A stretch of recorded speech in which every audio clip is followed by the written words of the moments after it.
Welcome to the Historical Movies Podcast, a podcast all about movies inspired by history.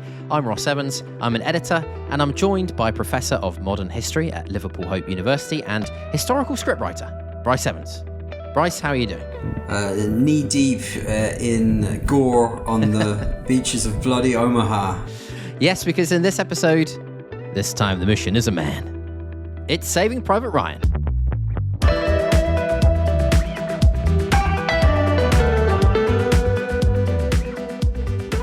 I'm looking forward to this one, Bryce. One of my favourite films, and the first time we've done a World War II film on the pod. It's directed by Steven Spielberg, of course, and it opens in that classic American Second World War movie way.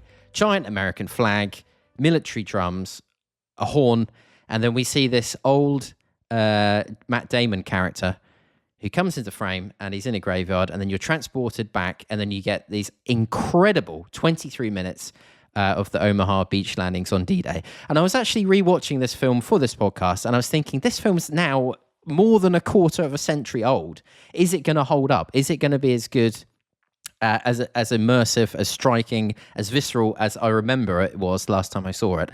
And I have to say it absolutely was.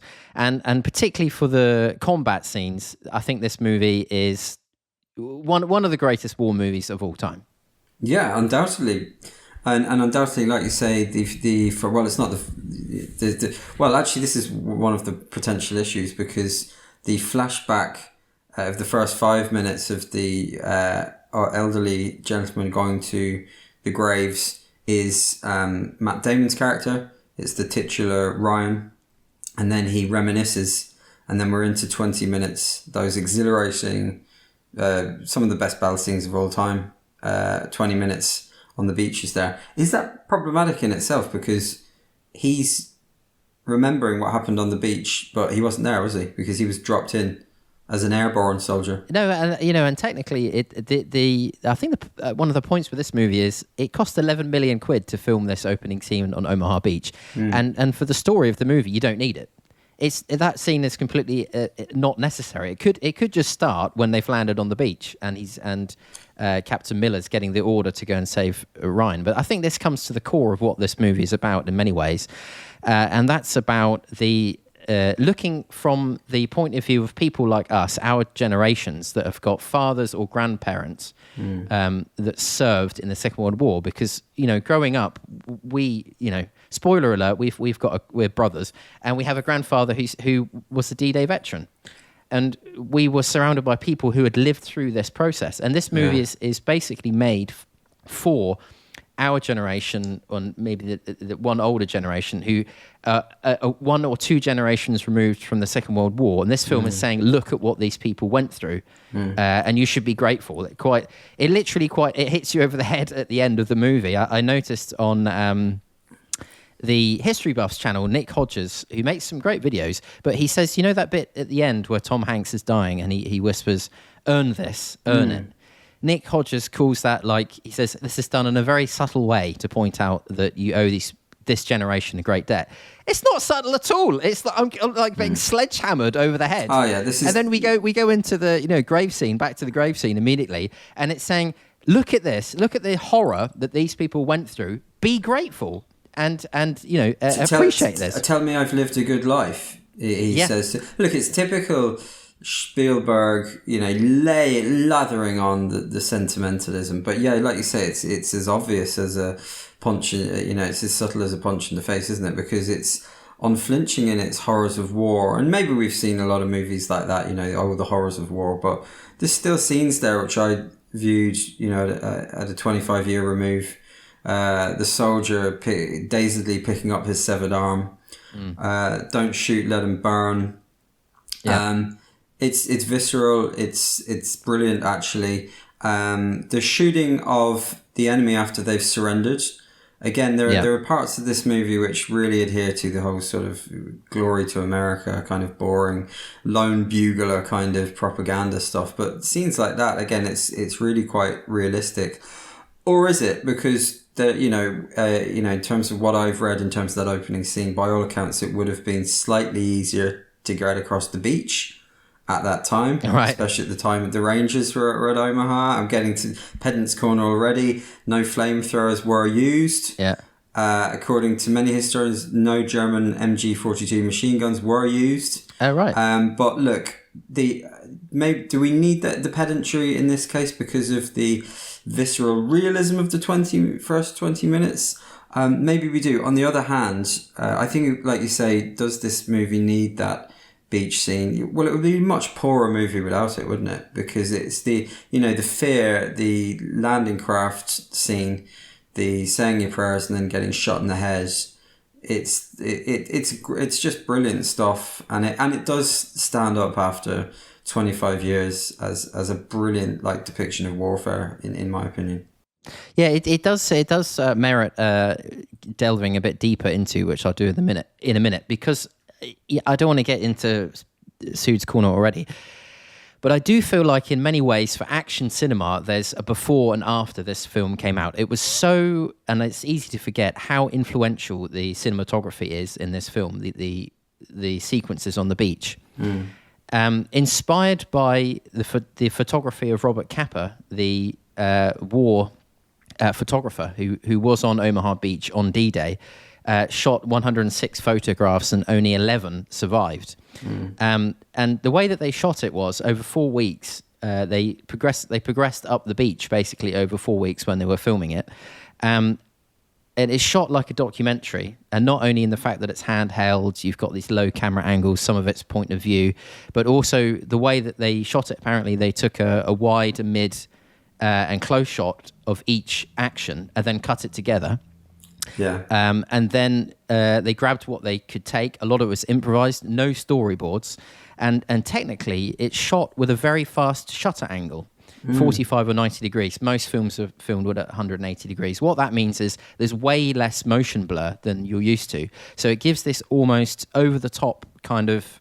Because all of the images are so crisp, it's like you're full of adrenaline, you're hyper switched on, and it gives the battle scenes a kind of absolute incredible energy because you're kind of overstimulated. The film was run through the processing multiple times to give it a bit of a washed out feel, and the saturation is reduced by 60%, so it's almost halfway between those old black and white photographs and the modern day. So almost, again, to get into Sood's Corner, it's almost like a bridge between the old black and white movies and the then the new stuff. But that was completely revolutionary in '98. The way that shooting this movie. I just want to come back to. I just want to mention The Longest Day. Yeah. Did I mention that already? I've forgotten. No, you haven't mentioned that yet. Oh, right. The John Wayne movie. Yeah. Yeah, I just want to mention The Longest Day because which is about the whole film is about D-Day. Brilliant film. I love that film. But at one point, John Wayne, he jumps off the plane, breaks his leg, and his squad mates are carrying him on. And he's like, "Okay, fellers, next stop, Cherbourg." And it's great. It's theatrical, but it's a completely different way of shooting than this is. I actually don't think it's a very good movie, The Longest Day, with John Wayne and the wheelbarrow. I think actually... we'll have to do it. We'll have to do it on the pod. If we come to companion movies, to jump the gun here, I think a companion movie is Longest Day because it shows... And of course, we got to acknowledge very different time periods that it's made in. But I think it shows how good Saving Private Ryan is, actually, when you contrast it to... The Longest Day. As well, it's really interesting you mentioned the use of colour and using photographs. I found as well some of the schmaltzy pieces when they drive back to the Ryan household way out in the prairie, and I love movies that sort of are based on, we've discussed before, or evoke paintings, in terms of the again, I could just jump back into Sood's Corner, the evocative visuals, and that scene with the cherry pie and the mum is very, quite a lot of people might know Norman Rockwell paintings, which are sort of 1940s US propaganda, basically, of homeliness and goodness and purity, and that's almost taken from a Norman Rockwell movie. And I even think actually that scene, there's a very famous painting by an artist, Wyeth, one of the most famous American paintings of a girl in a cornfield looking towards a farmhouse, basically. It's called Christina's World, if people sort of look that up. Christina's World, really, really famous sort of American pastoral scene of this kind of era. And I actually think, and I don't know about this, but I wouldn't be surprised if those scenes, those 2-3 minutes where they go and knock on Mrs. Ryan's door, similarly to the photographs, may have been directly transposed from those very famous domestic, homely, pastoral painted renderings of America at this time, because they just, you look at it and you think, oh my God, I've seen that painting before, basically. And this film's very good at doing that. And again, it's an emotional reaction that it's after, in which it elicits really successfully. Anyway, I'm going to leave Sude's Corner behind now. Maybe we should get on to some of the more comic aspects of this film, because it's quite a comic movie in some ways, isn't it? Don't you think? Is it? Yeah. You what? The squad banter, you mean? The squad banter and some of the some of it's a little off, I think. You know, this is one of my favorite movies, but some of the squad banter is a bit. It hasn't. I don't know if it hasn't aged well. It wasn't. Some of it's not great. Ross, newsflash: Trump won the election. Okay, so you can put your wokery back in the woke drawer over there. What? Because we are recording this just after the US election, but it won't come out for a while afterwards. Sorry, just to say. Yeah. What do you dislike? That some of the banter's a little bit sexist. Is that it? Hey, pipe down, Lakowski, or you're back to America with a cheese up your ass, or something like that. Isn't there? Well, hey, newsflash. That's the way soldiers talk. I just think the comic bits in it is this sort of band of brothers, to preempt the series that we come across. I find it really... Do you know the American actor Paul Giamatti? He's in a lot of, Yeah, he's in this film, isn't he? Yeah, he's in so many sort of comic movies or cult movies. He makes the most unconvincing soldier. That's I love that. Do you like that? I love it. Yeah. I love the bit where he falls over and they left it in. Yeah.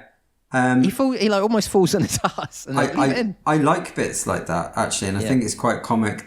And in terms of the dynamic between the squad and the great leadership of Tom Hanks, he's just such a sort of inspirational leader. But one phrase which I've learned since becoming a father, to cope with constant, shall we say, demands upon you, and and you're gonna have to bleep this out. For sake, basically. And I wish there was a bit more scenes in that where they think they found Ryan, and then have they found Ryan, and there could be more scenes where Tom Hanks, as the daddy of the crew, just basically scratches his head for a minute and goes, for fuck's sake, before then just getting on with it again.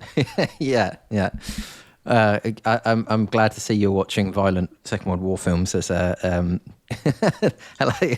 fatherly advice, or to cope with being a father.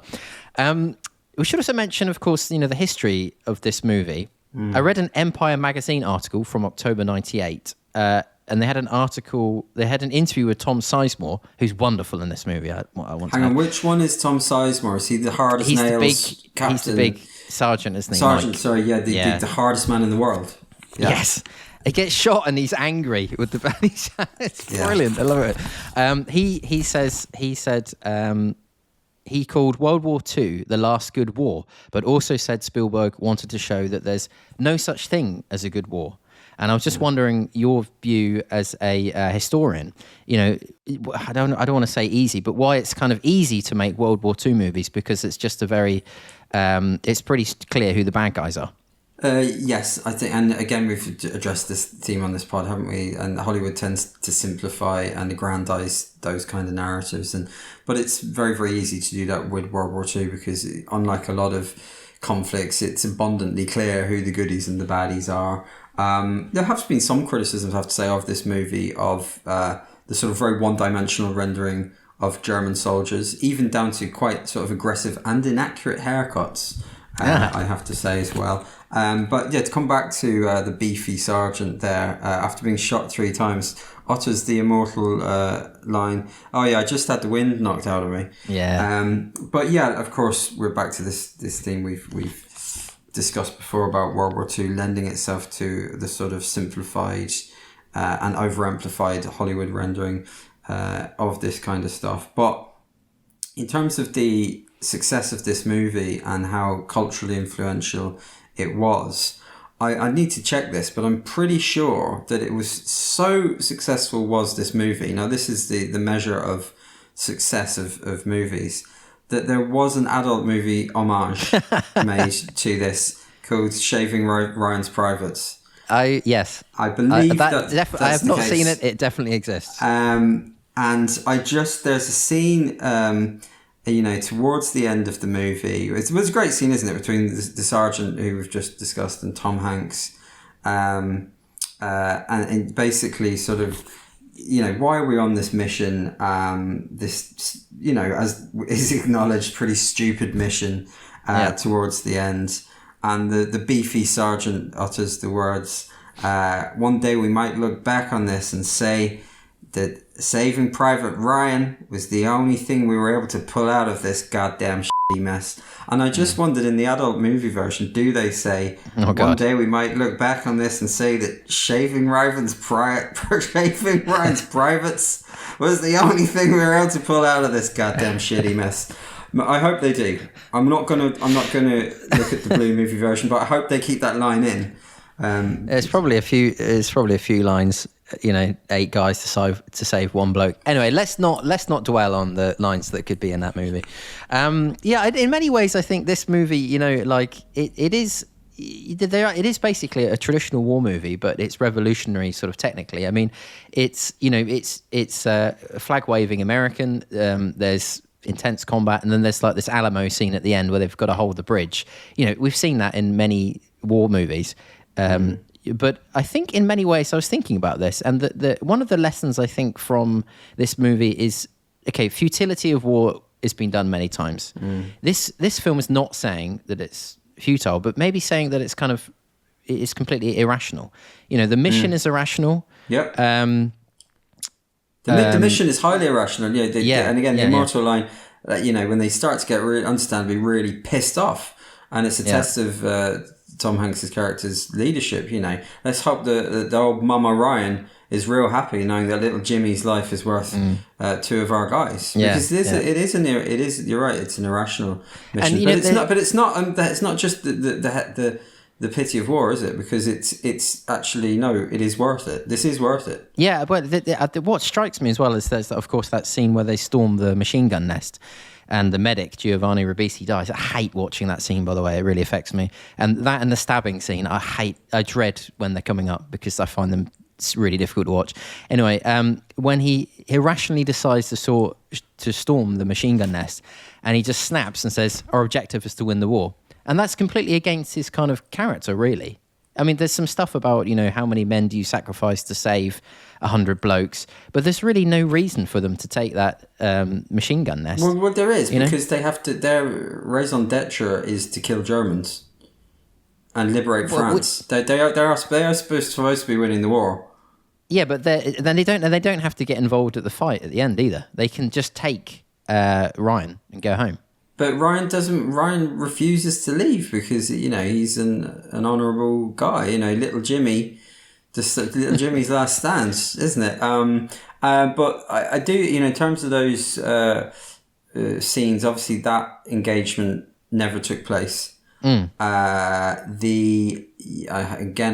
can go into pedant's corner here, and I've listened to a couple of podcasts on this, which have taken issue with the Tiger tanks being used, not there. In fact, one podcast, We Have Ways of Making You Talk History podcast, said it was ludicrous that there were Tiger tanks there. They weren't there. Also, the 82nd Airborne, they insist, weren't in that location. Never mind that engagement is actually fictional, but if you are a sort of military history pedant, I'm sure there's lots of moments like that. Again, another issue is the lack of Allied troops, British troops, troops. They were, of course, British. They're British landing craft, aren't they? That they disembarked from. But one thing again in terms of war movies, which I wanted to ask you about was, which we've mentioned before. One thing we've mentioned before is people in movies with great faces. Yes. And there's a lad in the battalion here who has a great face. The guy with, I don't know who is the actor, but I've seen him in loads of stuff. The guy with the sort of curled lip. And he's the sniper. Barry Pepper. Barry Pepper. The wonderful Barry Pepper. Yeah, I love Barry Pepper. I didn't know that was his name. Yeah. So Barry Pepper is, you've brought this up before, is this film guilty once again of the glorification of the sniper?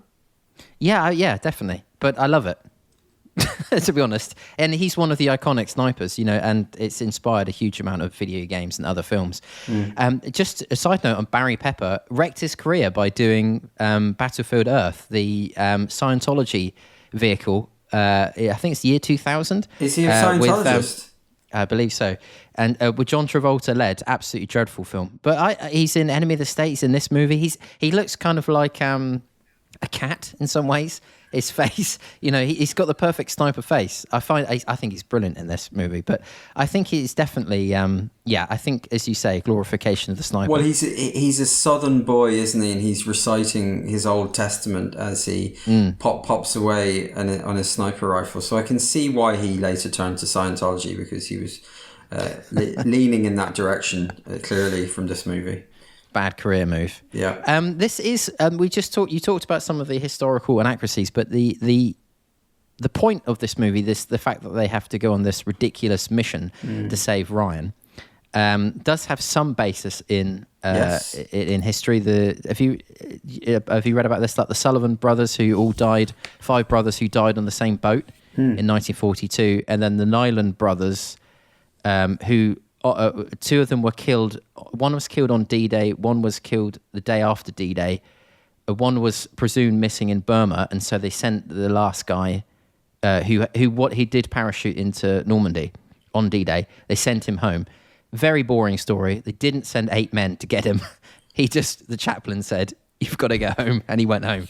So a slightly less dramatic film, but it's based on that real story, which I found very interesting. Yeah, it's not unrealistic, and I do believe that.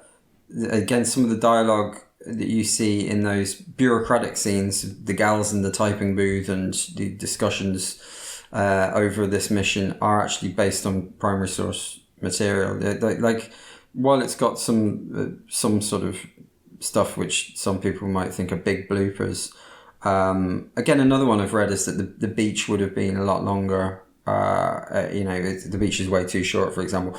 But at the same time, I think it's got some sort of very deliberately highly accurate pieces like that, which are based on original sort of American primary source documentation. I think they wanted to actually film on Omaha Beach itself, but they said you can't do that because it's now a monument. I think that's also a good point, that D-Day is technically not necessary for the story of this movie. But it's so important. We have commemorations every year in the West, anyway, every year on the anniversary of D-Day. It's such an important fixture in our constellation of who we think we are, in the Western countries. Yeah, definitely. This amphibious landing. Yeah, and, I don't have, you've got to allow Hollywood to do Hollywood's thing. And for that reason, I don't really have a problem that you don't see any British troops, really. I mean, if they were there, they're going to be sort of annoyingly caricaturish, stiff upper lip and making a brew, aren't they? And hang on. There's only 2 Brits in Hollywood. There's either "Cool, blimey, governor, I wouldn't land there if I were you," Cockney, or "Good luck, chaps," David Niven kind of job. So I haven't got a problem with that, because if you start getting into that, and I can see why people are annoyed at that, of course. But then you could say, well, this leaves out the whole context of the Eastern Front and Russia effectively repelling Germany and waiting a long time for D-Day to actually happen. So if you start getting into all the things, again, we've discussed this, haven't we, about what you can and can't do in a 2.5 hour long movie. If you start getting into all the bits of World War II this misses out, then you got a very long list, aren't you? Yeah. Just to mention, actually, talking about the Eastern Front, the German soldiers that get shot while they're surrendering are Czech. They're speaking Czech, and they're saying, this is not subtitled in the movie, which I think is great. I had to look this up later. They're saying in Czech, "Don't shoot us, we're not German." Because they were drafted in from the Eastern Front. But there's loads of little things like this in the film, like the what's your man, the guy that fell over, him falling over, they left it in. The machine gunner tapping the guy on the head to move him to the right. Plump Paul Giamatti sort of bumbling about. But there's loads of... The attention to detail is great. You read about this stuff, and the actors were in a boot camp for a week before they started filming. It led by the redoubtable Dale Dye, who is the ex-military guy who has trained many actors, worked very closely on Band of Brothers, and is the white-haired general in the film who says, this is a stupid idea. He's the guy who says, this is a stupid mission. They're probably all KIA. So it's that guy. He's quite right. Interesting, yeah. I like that they're a sort of ragged a Band of Brothers, again, to preempt that series, which obviously was the spin-off of this, wasn't it?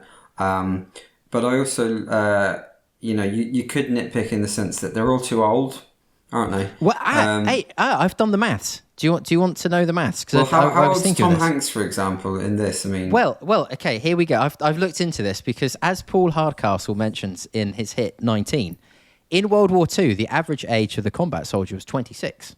Okay. And I've gone through each age, the age of all of the main actors. So Hanks was 41. Right. Okay. Tom Sizemore, I think, was late 20s. I've written that down wrong. Edward Burns, 29. Barry Pepper, 27. Adam Goldberg, 27. Vin Diesel, of course, was 30. Of course, Vin Diesel is in this movie. Yeah. Family, yeah. Giovanni Ribisi, 22. Jeremy Davis, 27. Average 29.75 of the squad.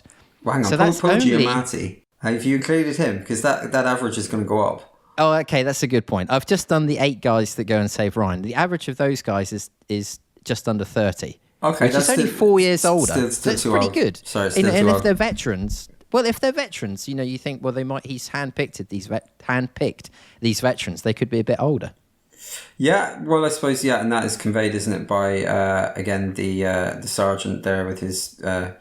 It's the sergeant, isn't it, who's got the soil from every country he's every conflict, every theatre, which okay, so let's allow that, and like we do allow this kind of stuff, don't we? We don't want to devote 35 minutes to whether the 82nd Airborne was in this exact position at the time. So yeah, I'll allow that. Fair enough.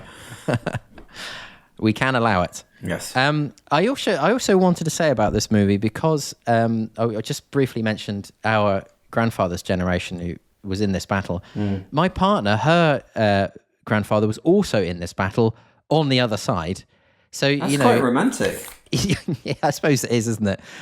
Years later, they're together. They were fighting. Their grandparents fought each other on the battlefield, and years later they were together. Well, it is worth mentioning on that note, on a personal history note, that our grandfather on the English side was in this, and he was he effectively was on every beach, because he was driving the landing, so he would have been on Omaha at one stage. So again, I can see why people have because he was coxswain of a landing craft. So again, I can see why some people do have an issue there of the lack of involvement of British troops, because it wasn't, of course, that wasn't solely an American beach, and the myth of bloody Omaha, I suppose, which this movie kind of releases is not just an American thing. So anyway, sorry, you were saying. I've got a hot take for you, Bryce. Go on. Saving Private Ryan is an anti-Portsmouth film. Why is it an anti-Portsmouth film? Well, because we're both Portsmouth FC fans. Captain Miller's hand started shaking in Portsmouth. Hang on a minute. Do we have a scene in Portsmouth? No. But he says that his hand started shaking in embarkation in Portsmouth. That's what he says. Does he actually reference Portsmouth? He says that. He says Portsmouth. Yeah, when they're in the church, he says Portsmouth. Okay. Yeah. And more evidence, they have a pop at Montgomery, who later became the first president of Portsmouth Football Club. So obviously a scummer has sneaked into the writer's room during this film, and it's anti-Portsmouth. We should be clear that a scummer means a supporter of Southampton FC. Yes. Yeah, I mean, look here, it's actually quite hard work, especially at the present moment, being a Portsmouth fan. So having bottom of the league, having witnessed another absolute disgrace on Wednesday night, I can fully identify with the supposed anti-Portsmouth theme at this moment of the movie. Last time I watched Portsmouth, my hand started shaking as well. Yeah. Good. Look, serious point. very good again for its time in depicting combat trauma. You know, the momentary loss of hearing, the shaking hands, the crying, the cowardice, the war crimes, the pissing the pants. It's very good for that. Very honest. It's very honest in that way. I've got before we get on to our questions, I've got a new section called Trivial Trivia. Captain Miller encounters a soldier clutching a typewriter during the beach scene and tells him to throw that crap away. And when Miller first meets Corporal Upham, he stops him bringing his typewriter along. But in real life, Tom Hanks is an enthusiastic collector of manual typewriters, owning around 250 machines. Well, then that scene must have been very painful for him to film, being a typewriter lover, clearly. So thanks for bringing that to our attention. Well, that shows his acting quality. And also Mel Gibson, friend of the podcast. No episode would be complete without mention of Mel. Without a mention of Mel. He was considered for the role of Captain Miller, and I'm glad to say he I think that's great, because he would have ruined this movie. We're a big Mel fans here, but he would have ruined this movie. Absolutely. The last film as well. This controversially lost the Best Film Oscar to Shakespeare in Love.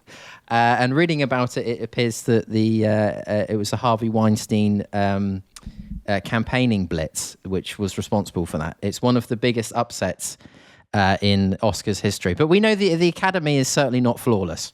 In a long list, that may be the greatest crime of Weinstein. That Best Picture was awarded to a bunch of a soppy comedy, early modern English flopping and fopping and prancing around the globe theatre, rather than this brilliant piece of cinema. Absolutely. So, Bryce, what was there's a few to talk about here. What was your favourite character or performance? I think my favourite character, and I've forgotten his name and I've forgotten the actor's name, but it's the cowardly soldier. Upham. Upham, yeah. Yeah, he's brilliant. I think Jeremy Davis. I think again, it's realism. Yeah. Especially that really gruesome scene which you described, where he's too cowardly to intervene. Yeah. The stabbing when they're in the town, but of course he gets battle hardened towards the very end. But I think and commits a war crime.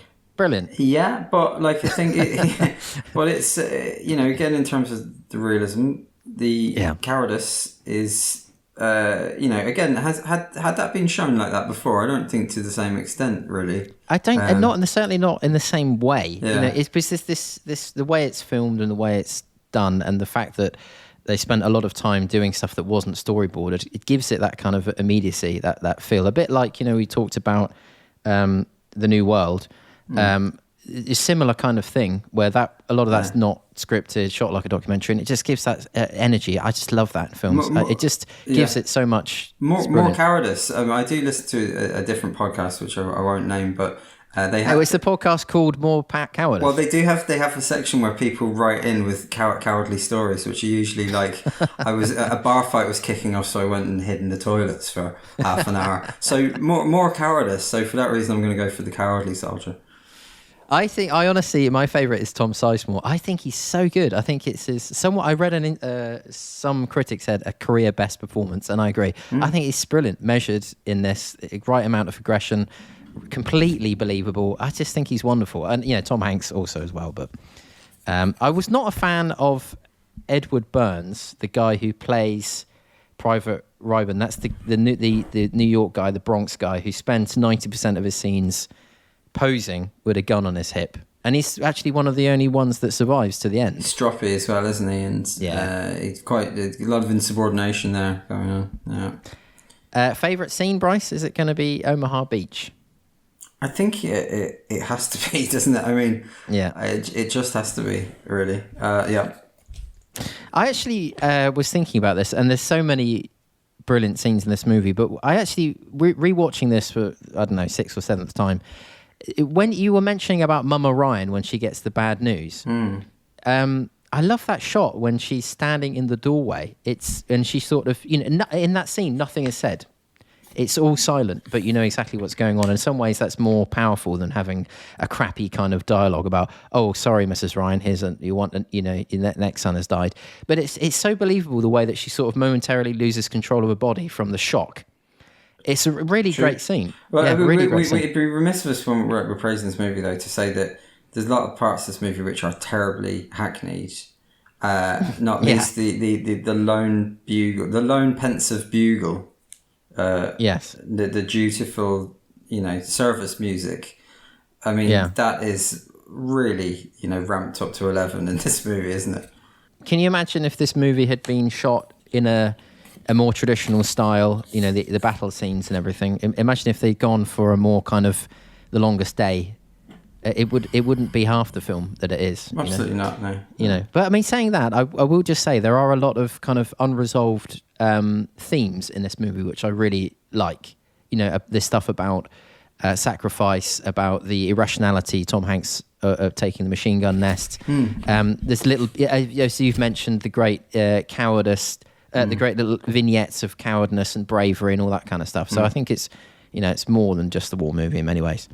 Who should do the DVD commentary? Maybe it should be someone like sort of weaselly, uptight imperialist Montgomery himself, because he could give the British perspective, which perhaps is lacking in this movie. Well, I have to say, Montgomery, who they criticise here, is not. I've never been endeared to him as a historical character for many, many reasons, but it probably might be important to get a contrary viewpoint in terms of who do you think then for the commentary? Well, that's very interesting what you said. I had Fritz Nyland, who was the real Private Ryan, who they sent home. That would be a very boring DVD commentary, though, wouldn't it? It's a terrible idea. But it's interesting what you say, because there was obviously a lot of friction between Eisenhower and his generals and Monty, wasn't there, during this campaign? But I'm glad that we don't really go into that, because we've heard that before, really. So, do you have an object for our music? Yeah, I have got. I think the best one. Go on. Have you got an object? I have. Go on. You go first. I want to save mine for this is Hall of Fame. What are we putting in our museum? Okay, so into the museum, I think for me it has to be old Ryan when he goes to the grave with the family, and old Ryan's awful sky blue jacket with I've got the same thing with tartan lining. Do you have it? I've got the same thing. I've got. What's your shall I read you my description? Go on. Best grandad costume of all time. Ready? Yeah.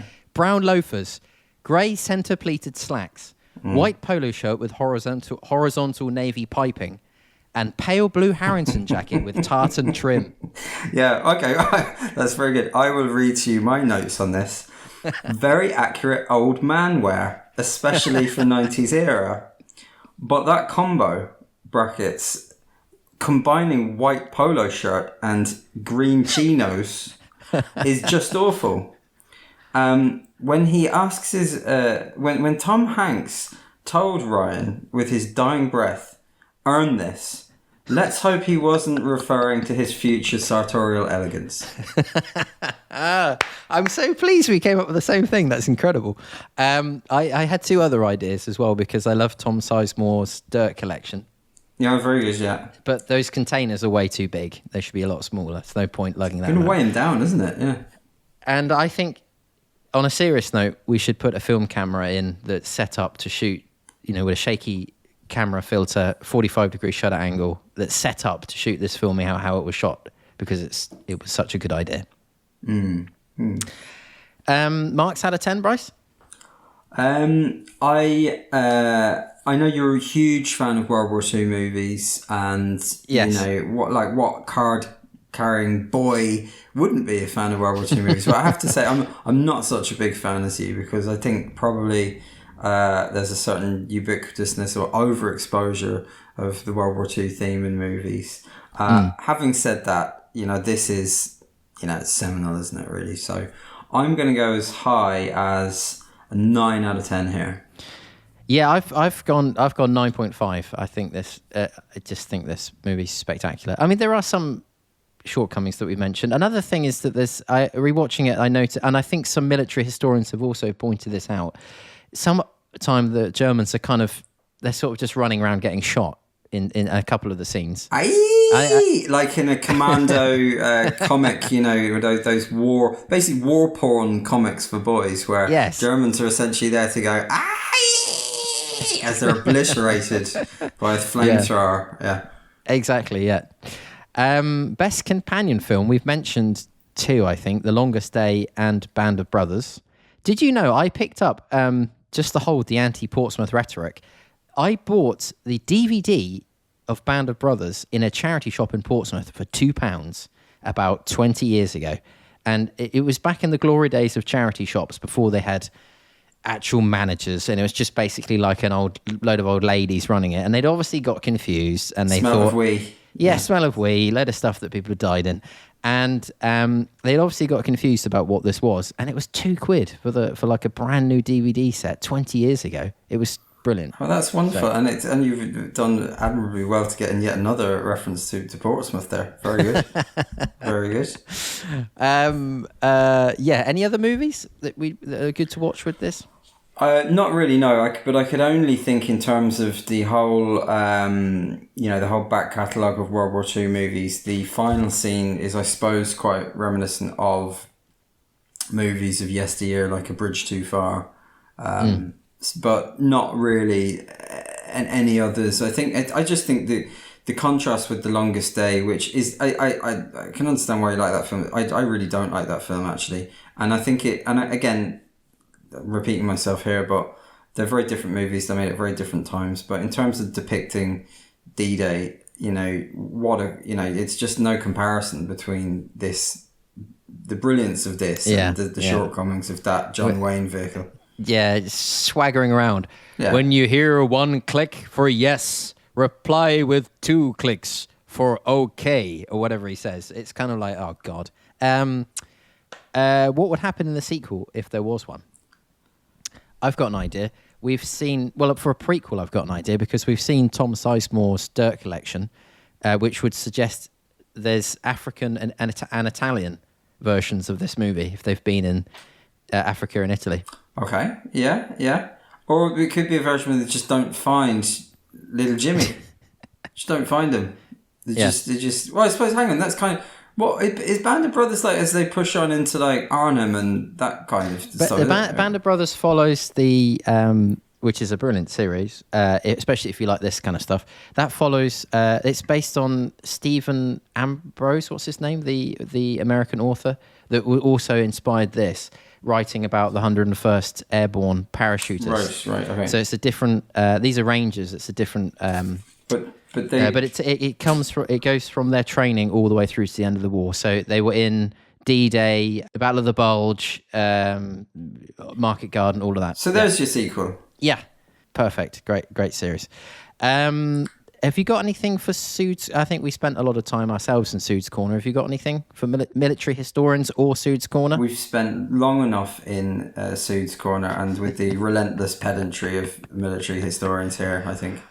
Absolutely, yeah. And the only other thing I've got here, five-a-side football team name, Saving Private Ryan's Penalty. I know it's awful, but it wrote itself. Okay, so that was Saving Private Ryan. Thank you very much, Bryce. That was great fun. I enjoyed that one. You can get in contact with us at historicalmoviespodcast@gmail.com if you have any comments or questions. Yes, thank you for listening, and we'll see you in the next episode. That's it for this episode of the Historical Movies Podcast. Don't forget to leave us a review on your chosen podcast platform. Spotify and Apple Podcasts make a huge difference to the algorithm. And if you're on YouTube, don't forget to leave a comment or a like or subscribe. Thanks very much for listening. We'll see you in the next episode.